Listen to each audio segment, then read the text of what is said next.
Hello students, in last lecture we have studied about the gametogenesis. युग्मक जनन क्या होता है ये हमने देखा था, जिसमें हमने देखा था कि मेल गैमेट बनने को नर युग्मक बनने की यानी कि स्पर्म बनने की प्रक्रिया शुक्राणु जनन स्पर्मेटोजेनेसिस की और अंडाणु यानी ओवम बनने की प्रक्रिया अंडाणु जनन यानी oogenesis की.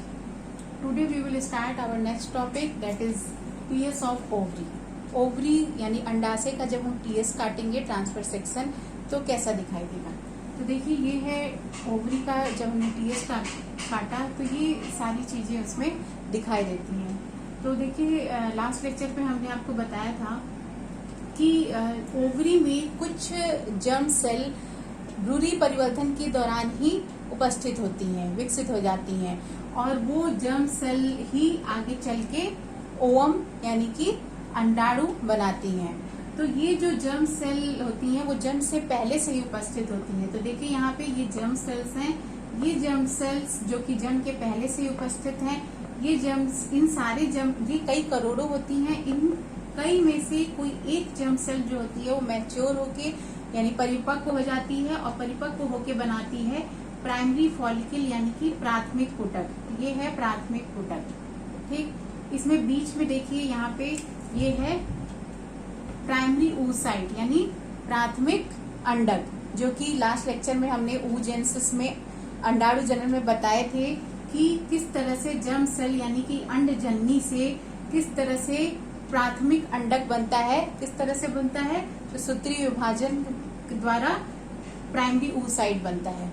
इस प्राइमरी oocyte ये बीच में है और इसके चारों ओर कुछ सेल्स अरेंज हो जाती हैं और अब ये कहलाता है प्राइमरी फॉलिकल यानी कि प्राथमिक पुटक. फिर देखिए ये प्राइमरी फॉलिकल आगे चल के बनाता है सेकेंडरी फॉलिकल यानी कि द्वितीयक पुटक और इस द्वितीयक पुटक के यहाँ बीच में ये क्या है, ये है द्वितीयक अंडक यानी कि सेकेंडरी oocyte. ये भी आपको oogenesis में बताए थे कि किस तरह से प्राथमिक अंडक से द्वितीयक अंडक बनता है. किस तरह से बनता है, मियोसिस यानी कि अर्धसूत्रीय विभाजन के द्वारा प्राथमिक अंडक से द्वितीयक अंडक बन जाता है. तो देखिए द्वितीयक अंडक बीच में है और इसके चारों ओर कुछ सेल्स अरेंज है.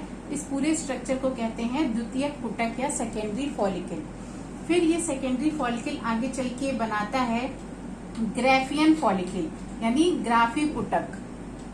ये ग्राफियन फॉलिकल में क्या होता है, कई सारी सेल्स और आ जाती हैं और इसे कहने लगते हैं ग्राफी पुटक. जैसे देखिए यहाँ पे देखिए ये क्या है, जो यहाँ पे था द्वितीयक अंडक वही यहाँ पे है बीच में द्वितीयक अंडक. इस द्वितीयक अंडक यानी सेकेंडरी oocyte के चारों तरफ सेल्स की कोशिकाओं की दो लेयर बन जाती है. तो जो अंदर वाली कोशिका की लेयर है वो लेयर कहलाती है जोना पेल्यूसिडा और जो बाहर वाली लेयर है कोशिका की ये कहलाती है कोरोना रेडिएटा.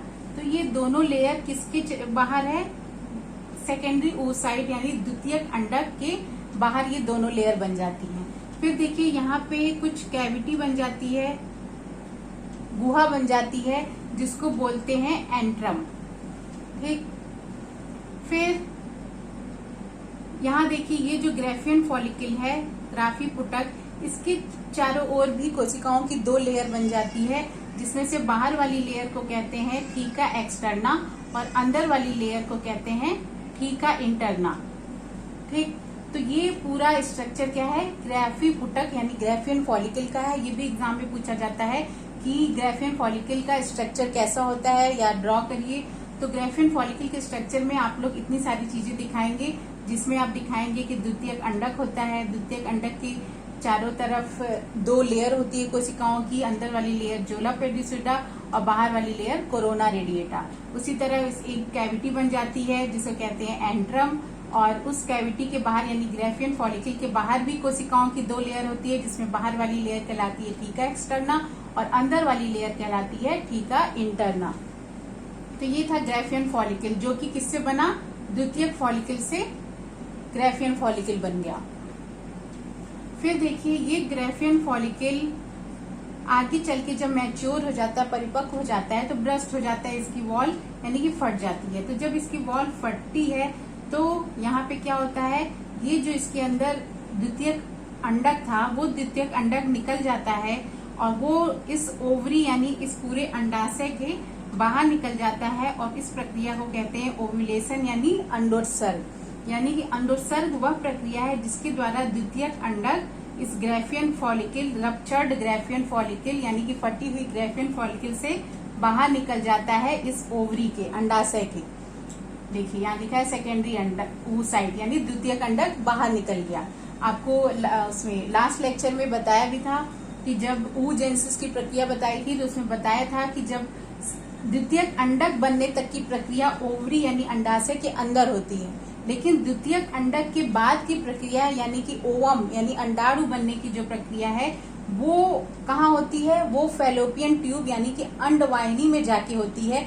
जब कोई स्पर्म आता है तो फर्टिलाइजेशन के जस्ट पहले ये द्वितीयक अंडक क्या बना लेता है, मियोसिस सेकेंड के द्वारा ओवम यानी कि अंडाणु बना लेता है। लेकिन उसके पहले यानी सेकेंडरी oocyte बनने तक की प्रक्रिया कहाँ हो रही है, इस ओवरी के अंदर होती है। तो देखिए यहाँ पे क्या हुआ, द्वितीयक अंडक बाहर निकल गया।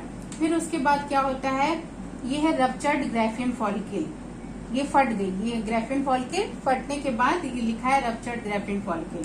फिर ये रप्चर्ड ग्राफियन फॉलिकल आगे चल के बनाती है कार्पस लुटियम यानी कि पीत पिंड। ये कार्पस लुटियम एक एंडोक्राइन ग्लैंड यानी कि अंतःस्रावी ग्रंथि की तरह कार्य करने लगता है। और आपको पता है ग्रंथि क्या करती है, हार्मोन सिक्रीट करती है। तो ये भी कार्पस लुटियम कोई हार्मोन सिक्रीट करने लगता है। कौन सा हार्मोन सिक्रीट करता है, तो उसका नाम है प्रोजेस्टेरॉन हार्मोन। ये वो हार्मोन है जो स्रावित होता है किसके द्वारा, कार्पस लुटियम के द्वारा। फिर देखिए आगे क्या होता है, अगर ये जो द्वितीयक अंडक बाहर निकला है, ये द्वितीयक अंडक या आगे चल के जब अंडाणु बनाएगा, तो जब वो अंडाणु यानी ओवम अगर स्पर्म से फ्यूज कर गया यानी फर्टिलाइजेशन हो गया, तब तो ये कार्पस लुटियम प्रोजेस्टेरॉन स्रावित करती रहेगी। लेकिन अगर ये द्वितीयक अंडक आगे चल के फर्टिलाइजेशन नहीं हुआ यानी स्पर्म से फ्यूज नहीं किया, तब क्या होता है, तब ये कार्पस लुटियम प्रोजेस्टेरॉन स्रावित करना बंद कर देता है और चेंज हो जाता है किसमें, एक स्पॉट लाइक स्ट्रक्चर में जिसे कहते हैं कार्पस एल्बिकेंस। ठीक, और धीरे धीरे ये डिजेनरेट यानी कि नष्ट हो जाता है। देखिए यहाँ लिखा हुआ है इफ फर्टिलाइजेशन अकर, अगर फर्टिलाइजेशन होता है तो प्रोजेस्टेरॉन सिक्रीट, तो ये प्रोजेस्टेरॉन हार्मोन कार्पस लुटियम से स्रावित होता रहेगा।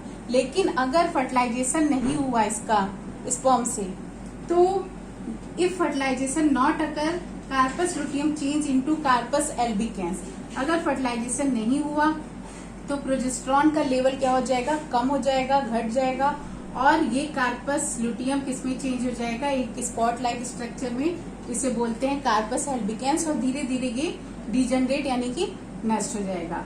तो ये था ओवरी का टीएस। ओवरी में ये सारी प्रक्रिया होती है, किस तरह से जर्म सेल से प्राइमरी फॉलिकल बनता है, फिर प्राइमरी फॉलिकल से सेकेंडरी फॉलिकल बनता है, फिर सेकेंडरी फॉलिकल से ग्राफियन फॉलिकल बनता है, फिर वो ग्राफियन फॉलिकल रप्चर हो जाती है, फट जाती है, और उसमें से सेकेंडरी oocyte यानी द्वितीयक अंडक बाहर निकल जाता है इस पूरे ओवरी के, और इस प्रक्रिया को कहते हैं ओव्यूलेशन यानी अंडोत्सर्ग।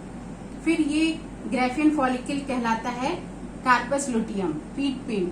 अगर ये जो सेकेंडरी oocyte बाहर निकला है, अगर इसका निषेचन हो गया तो ये प्रोजेस्टेरॉन स्रावित करता रहेगा। लेकिन अगर इसका निषेचन नहीं हुआ स्पर्म से, तब ये कार्पस लुटियम चेंज हो जाता है कार्पस एल्बिकेंस में। ठीक, तो ये पूरा स्ट्रक्चर है ओवरी के टीएस का। In next lecture we will study about the structure of sperm and structure of ova. Thank you.